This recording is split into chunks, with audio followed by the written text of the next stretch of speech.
So the title, it's a very short passage, 2 Corinthians 10, 12 through 18. The title is Compare and Contrast. And before I read I want to read a different version that I think really kind of helps kind of get color, the background of this passage. Comparing is not always bad, but definitely not always good. When you're comparing, when I take my RV trips, I use this thing called Gas Buddy. When comparing gas, a good thing, because what a lot of places have done across America, and I put a lot of miles on the odometer in the last couple of summers doing road trips. What they do is on the outskirts, they jack the price up. So I've seen this in, 20 or 30 cities, towns, whatever you want to call them. So, and I'm looking for diesel. So if you see diesel at $4, chances are if you go 10 more miles into the city, sometimes it's as much as 50 cents less. So comparing, if you believe that gas and diesel are a commodity, comparing is good. Comparing bananas, comparing food, it's good. You look at the little, how much am I paying per ounce? It's a good thing. Saves you money. Comparing yourself to a sibling, a friend, another Christian, this is not good. This is the comparison trap, which we're going to talk about. Contrasting, the definition being strikingly different. Years ago, I went to Cuba in the 90s, and the day that I left, it was late May in Chicago, and it was like almost snowing. And the very next day, it was 80 and there was a tornado. That's a contrasting weather pattern. Chicago's famous for it. But contrasting is like, ooh, these two things are very different. And so we want to look at the difference between today, authority. We want to look at authority because authority is good. God gave us authority, but certain people that lump authority onto themselves without any actual background or without anybody actually giving it to them is usually bad. And so I want to read the New Living Translation. This is just 2 Corinthians 10, 12 through 18. I love the way the New Living puts this passage. And there's a little bit of sarcasm. See if you pick it up. A little bit of satire from good old Paul. He says, "Oh, don't worry. I wouldn't dare say that I'm as wonderful as these other men who tell you how important they are, but they are only comparing themselves with each other and measuring themselves by themselves. What foolishness." Lest you think he wasn't being sarcastic, then he goes, "What foolishness." So to put the period at the end of the sentence there. "But we will not boast of authority we do not have. Our goal is to stay within the boundaries of God's plan for us, and this plan includes our working there with you. We are not going too far when we claim authority over you, for we were the first to travel all the way to you with the good news of Christ. Nor do we claim credit for the work someone else has done. Instead, we hope that your faith will grow and that our work among you will be greatly enlarged. Then we will be able to go and preach the good news in other places that are far beyond you, where no one else is working. Then there will be no question about being in someone else's territory. As the scriptures say, the person who wishes to boast should boast only of what the Lord has done. When people boast about themselves, it doesn't count for much. But when the Lord commends someone, that's different." Now, there's a lot in that we can learn in our culture. The cultures are very different on one level. There's a contrast to the culture of a first century church, 4 or 5 decades into existence, into the church, being an actual entity, being the gathering of the body of believers. But there is so much that in the comparison world that you and I are not aware of, and we compare ourselves. We do it a lot without thinking about it. We do it subconsciously. Like I said, comparing is not always bad, but when you're comparing yourself to another person, that is not good. When you say, well, they're doing this, so I should be that far along, or they're really good at this, so I should be good at that. Why can't I sing? I remember thinking, when you're younger, you think you can do just about, I did. I thought I could just do about anything. I thought I had the energy for everything. And you get to your 40s, you're like, I got to aim a little lower. There's not a lot of energy left. There's just, and if you don't work out, if you don't exercise, which I have not been good at consistently, you really are. My doctor told me, he's like, you know, when I got really out of shape was my 40s. He goes, I was working 12, 13-hour days, and I just let myself go, and I've never been able to get that energy back. And so he kind of scared me. I was like, man, I got to get back on that treadmill. I got to do other stuff. But comparing like a singer or a performer or a speaker, I remember watching the Newsboys at our church at Calvary East. I was doing youth at the time at Calvary East, and we had a show with them. And this is before we did a show with them at TCC, but they had come through on a tour stop, and I was talking to Michael Tate at the coffee shop, which at the time I was kind of involved with, and I was like, man, and I've met him a couple times over the years, but I listened to DC Talk, which was his first band in the late 80s. I rode my bike and got a little tape cassette on the Heaven Bound record. And I was like, man, there's something about him. There's Michael, there's Toby, and then there's Kevin. And they're all different. They're very different talents. But when they allowed the talents to not compare themselves, they were insane. Like DC Talk was, I mean, for a long time, one of the top bands, but they are so different. And I like Michael Tate because he's kind of got more of a rock and roll. He's got a Southern rock thing that I like more than the other guys. I'm not as into Toby Mac and Kevin Max's like solo stuff as I am into Michael Tate had a project called Tate, which was more rock, and I liked it. But I was like, man, he entertained. Like he was on like a spinning thing that was up in the air, and I mean he is just as good as they get. And he was a Newsboys frontman at the time. And I was like, man, why can't I be like that? And it's like, you weren't made to do that. I was playing golf with somebody that was at that show, and he was like, man, that guy was just built by God to do that job. And I was like, yeah. And I was thinking like, I should be able to do that. Like if I work hard enough, I should be able to be Michael Tate. And it's like, no, Michael Tate's Michael Tate. God gave him a different world. God gave him different talents. And our talents are different. I mean, he is a 10-talent entertainer for sure. But we do it without knowing it. I wasn't like, on that golf course, I wasn't like, now I'm comparing myself to Michael Tate, and this is a good thing, and this is what's fair, and this is what I should be doing. It was subconscious. And I throw that out there because we do it so much more. This is right when social media started to be an everywhere thing. This is 2012-ish. We do it so much more than we even know. We do it when we look at somebody's pictures from their vacation or their lake house or their car or their new job or their whatever it is.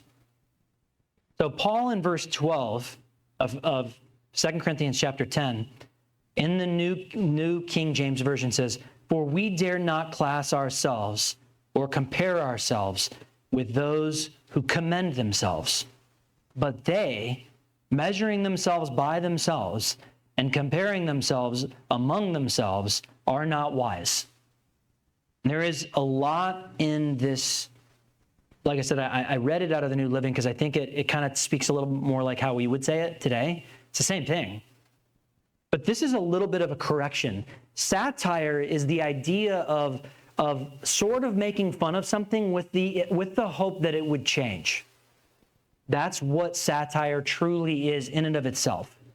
So this is a correction. It's also a re-education. Paul is trying to reorient this church because he isn't there. He was the pastor. He was there a long time for how Paul moved around because he was an evangelist and a church planner. He moved around a ton. He was there for over a year and a half. And so with this church, he's trying to correct but also re-educate and sort of put a bug in their ear. This is a reoccurring theme. It's only a few verses, but the theme is when you yell at somebody or when you're in charge of somebody and you like lay down the hammer, you're like trying to correct people. Maybe you're a coach and you practiced all week. And hopefully the Bears are winning in London right now. I don't know if they are, but hopefully they are. But you practice, and then the team doesn't do it. And you yell at them at halftime. You scream at them. Most coaches do that. I've been yelled at by so many baseball coaches, I can't even remember. But the hope is that they would remember it. The coach team dynamic is such that yelling is sort of appropriate, where it's not appropriate in the church. It's not appropriate for the pastor to scream at people, to yell at people. It's not appropriate to bang the pulpit and like just beat the sheep. It's not appropriate to do that. A lot of guys do it. A lot of people, I think I told you guys this years ago, there was a church I went to in Chicago in the 90s, and there were two churches, and they were mega churches. They were thousands and thousands of people each. One of them was over 10,000 people. And the pastor's approach was so different. One was a conversational, like a teacher born to teach, and the other one was like he just beat the sheep. I mean, every week it was like, I remember people going, man, I love learning so much. I'm like, yeah, but it's kind of harsh. And they're like, yeah, it feels good though to get beat up spiritually, doesn't it? I'm like, I guess I'm supposed to say yes? Yeah, it does. This is great. Well, I didn't last very long there because that's not how I learn. I don't learn by having somebody beat me within an inch of my life mentally. It was brutal. But Paul's sort of trying to throw it out there like, you guys, I'm gonna say some stuff, and hopefully a little light bulbs go on in your head, and then you think it's your idea to come to the conclusion. Because when you yell at people and you're like, here's the idea that's supposed to be in your head, and then you just scream at them, they may know it, but it's not going to probably trickle down to their heart. They're probably not going to own it. And so he's trying to do it subtly at the same time with a little tongue-in-cheek or a little nudge or a little satire. Paul does get sarcastic. But sometimes it's dangerous in the church to just say these outright things when people are into a teacher. When someone's like, best teacher in the world is this guy. And you're like, you know what's funny about that guy? I just read something about that guy. Oh man, I hope it's good. Because if you say something bad that you know, if it's true about that person, they will probably not talk to you for a while. They may yell at you for saying such a horrible thing, or they may be discouraged because that person let them down in a way, or had a ministry falling, and it could dissuade them from following. That's one of the reasons Jesus does not set up a leader in this church and say, this is the guy that no matter what, you all have to praise him, you all have to come underneath him, and no matter what he says goes, even if it goes against the things that I've said. Christianity is the one place you will not find that. There is no one authority on this earth. There's only an authority in heaven, and he left us his words, and his Spirit inspired other things to help the church, letters to help the church, letters to straighten out certain issues. So he's saying, what class? We're not in the class of your leaders in your church. They're the ones that compare themselves to each other. They don't compare themselves to God. They don't compare themselves to Christ. They don't compare themselves to godly living. They simply compare themselves to one another. And so when you do that, you can lower the bar as low as you'd like. If you want to be a group of leaders and behind the scenes you're one way and on Sunday morning you're another way, then you're a Pharisee. Jesus' harshest words were for the Pharisees. So comparing and measure themselves to themselves was a nice low bar. It's what we call a human bar. Human beings mess up every day of the week. That's a low bar. No, Paul said, follow me as I follow Christ. Now, what if Paul wasn't following Christ? I don't think he would have said that. Follow me as I don't follow Christ. I don't think you're going to find Paul saying that. But these guys were basically doing that. They were telling the church, hey, don't worry about Paul and the Lord and stuff. We have special knowledge. We are the teachers that God has given you. So listen to us. Don't listen to that. Don't listen to any outside. And they didn't have a Bible.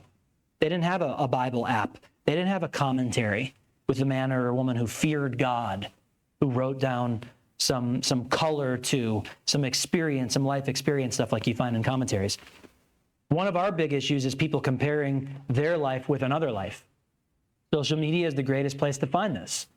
TV, mass media, podcasts. You listen to a podcaster and you see 1 hour a week of their life and you're like, man, that's the life. Look at their studio. Look at the palm trees out the back window. look at their beautiful dog, look at their beautiful wife, look at all these things. And you start to go, why don't I have that? The worst thing for human beings to do is start comparing themselves to another human being, because you were made so uniquely. You know, if cars could talk, do you think that a Corvette and a Jeep Wrangler would have a conversation and be like, you know what, your clearance is so low. I wish I didn't have I just look so weird. I'm so tall and gangly and there's so much clearance underneath me. You look so sleek. You can go 150. What happens when you take a Corvette off-road? You make it 15 feet before a boulder takes out all of the undercarriage of your car. They're designed differently. So were you and I. We are unique people with unique DNA, unique fabric, unique giftings. And Paul's trying to get these folks to understand comparison is not good. Comparing yourself to another guy inside the church, another lady inside the church, not good. Verse 13, for we, however, will not boast beyond measure, but within the limits of the sphere which God appointed us, a sphere which especially includes you. This is the idea of your sphere of influence, okay? You have a group of people that you interact with in life. You have a family, you have friends, you have whoever that is, work associates. Maybe you're retired and you have a group of people you get together with and you share. Those people, you can reach those people better than anybody else can reach those people. God gives you a unique relationship and a unique kind of knitting your hearts together with friends. I was playing golf with this group of guys, and this one guy, when you look at the group dynamic, they play all the time, but I play with them, I don't know, a couple times a year. I played with this specific group. And one of these, you ever seen, I don't know if it's Sesame Street, one of these things does not belong. One of these guys does not belong in the group. I'll just say it that way. He's a great guy. But when you consider the other guys, you're like, how did this guy become friends with you guys? The way he talks, the way he smokes, the way all these things. You're like, how do you guys, like, does he like playing with pastors? Does he, like, it was just an odd dynamic. And I was like, man, they really like each other. These guys get along really well. They can speak truth into his life the way no one else can. And that is an awesome thing. And it's not a huge thing. It's just golf, just a game of golf. But that's where guys talk the most, is golf. And it's not much, but it's something. Guys don't usually talk. There's jokes about that. But our issues in this life are, we try to put our best foot forward. We try to, I'm not saying everybody, trying to act like we have it together, try and polish it up for certain people. And Paul goes, look, boast within the line. If you're going to boast as a Christian, boast in where God has taken you. Don't boast in your great talent, how awesome you are, how many friends you have, how big your house is. Like, don't boast outside of measure. Boast within the measure that God has given you, the limits God has given you. God has limited all of us. The only one who wasn't limited is Jesus, because Jesus had a divine nature. But he's saying, look, there's a limit to the sphere of influence that God's going to give you. Don't wish for somebody else's. Don't wish that you were a bigger deal than you are. Bloom where you're planted and love where God has you. Enjoy being content, because guess what? There's not a lot of contentment out there. There's not a lot of people happy with their lot in life out there. And if you come along and you're enjoying Jesus and you're enjoying the fellowship that God has given you with certain people, people go, why are you not negative? Everyone else is. Why don't you drive like people in the Costco parking lot? Why don't you, whatever it is? Being around people who brag about their accomplishments is tiresome. Most people I know don't like it. Many of us have been around people who do. This is where the comparing starts. Sometimes it's spiritual accomplishments. Sometimes it's worldly accomplishments. Sometimes it's a spiritual trip. Well, you need to be doing what we're doing. We go out every Saturday morning and we hand out 5 footlongs to the homeless. Okay, that's awesome. But please don't put that trip on somebody else. Or we go and do this, or we go to Haiti, or we go to Mexico every month. You guys just go once a year. It's not about that. It's about what God enables you to do. The God will allow you the resources. Maybe your resources are small. Maybe they're large. Whatever it is, be available to God. The sphere of influence is defined as the territorial area within or which the political influence or interests of one nation are held. Some of us have a small grouping in our life. Some of us talk to less than 10 or 20 people in a given week because that's where we're at in life. Some of us speak to hundreds in a given week. Wherever God has you, don't boast about your accomplishments. Boast about where God has you, how far he's brought you, where you hope he's going to take you. Verse 14, he says, for we are not overextending ourselves. Oh man, the overextension in America.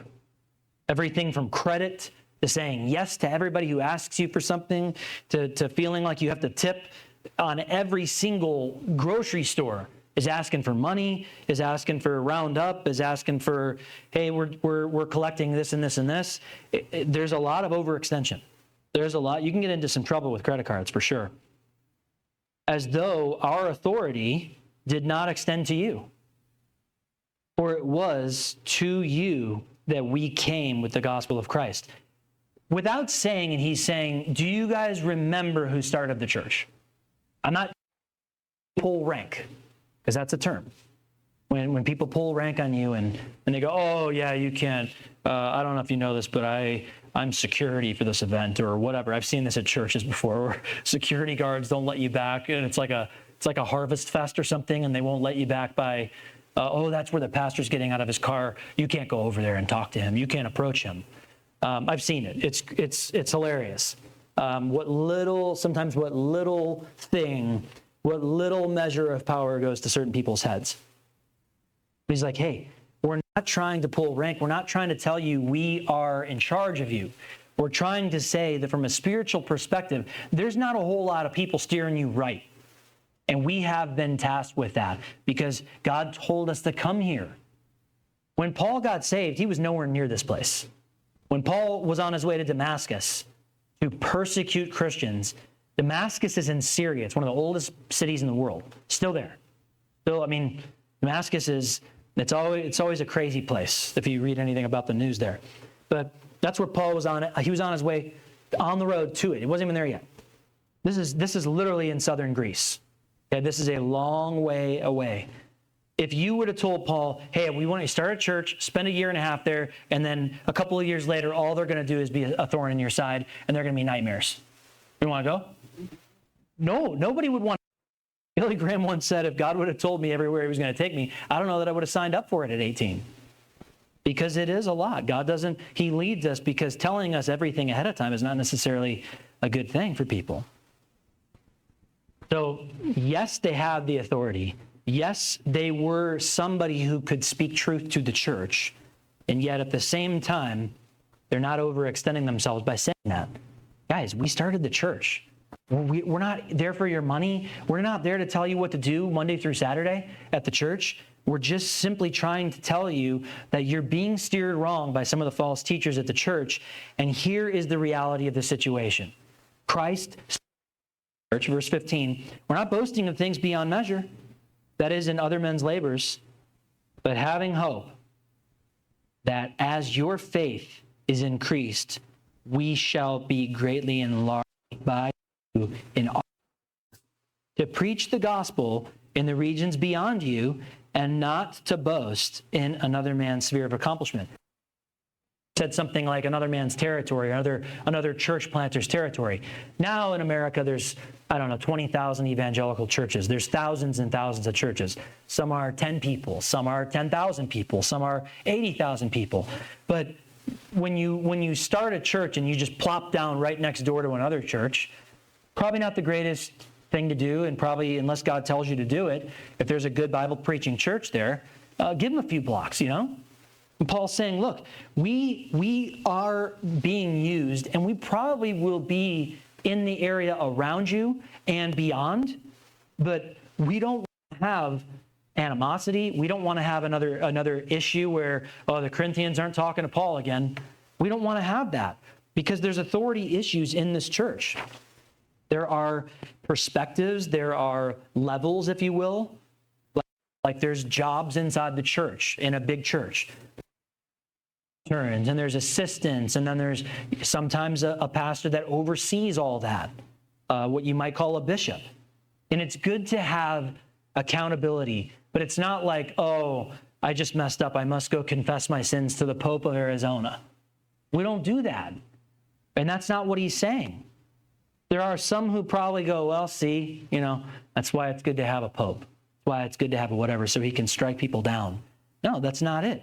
We need hearts that are soft enough to hear the truth. We need, if somebody comes to you the right way and goes, hey, I noticed something, like this just seems a little like maybe we're not on the same page here. I heard this or whatever. Can you help me straighten this out? Bring an issue to a person that you have an issue with. The proper perspective here, many in the church don't have it. I mean, there's a lot in what you would call the extended church. People who, quote, go to church. They go to church someplace. Maybe the church doesn't open the Bible. Maybe they don't even preach anymore. Maybe they have moved away from all that. Maybe they're just spiritual. Maybe they're just enlightened. I've seen all kinds in this town. But the false teachers in this church were interested in expanding their influence. They were interested in making themselves a bigger deal. They were interested in elevating themselves to a place where they were sort of untouchable, sort of unaccountable, sort of, hey, you can't talk to them. They're the leaders. Whatever what they say goes. I know, but we're kind of far off from the gospel. Take it up with those guys. Well, and you take it up with them and they won't have a meeting with you. They won't return your calls. They won't return your texts, your emails, hey, we want to have a meeting. Sorry, we're not doing that. I've seen that. I've seen that in the last few years with some churches that are Bible preaching churches, not around here, but one that I used to be a part of, where the pastor was like, hey, I'm not having a meeting with you. And it was so bad that he had to be fired through a press release being leaked. It was that bad because he wouldn't listen to the elders in the church that God had put there. God had called Paul as a church planter. He had given Paul a specific authority, a specific apostolic authority. That was a real thing. The original apostles. There are not original apostles living today. I know that sometimes you'll see a guy that says, Apostle Frank, Apostle Jim, Apostle Dan.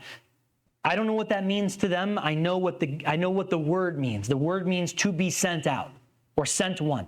God sends many people out to do many different things. The gift of apostleship is maybe you're an evangelist. Maybe you're somebody who goes out and starts churches. Awesome. That's great. You're not an original apostle. They've been gone a little while.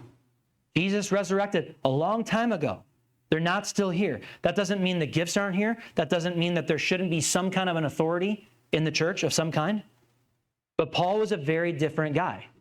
Paul started a lot of churches, and almost nobody looks at Paul's letters now and goes, yeah, there was no authority behind him. There was no power behind him. There was tons of power behind him.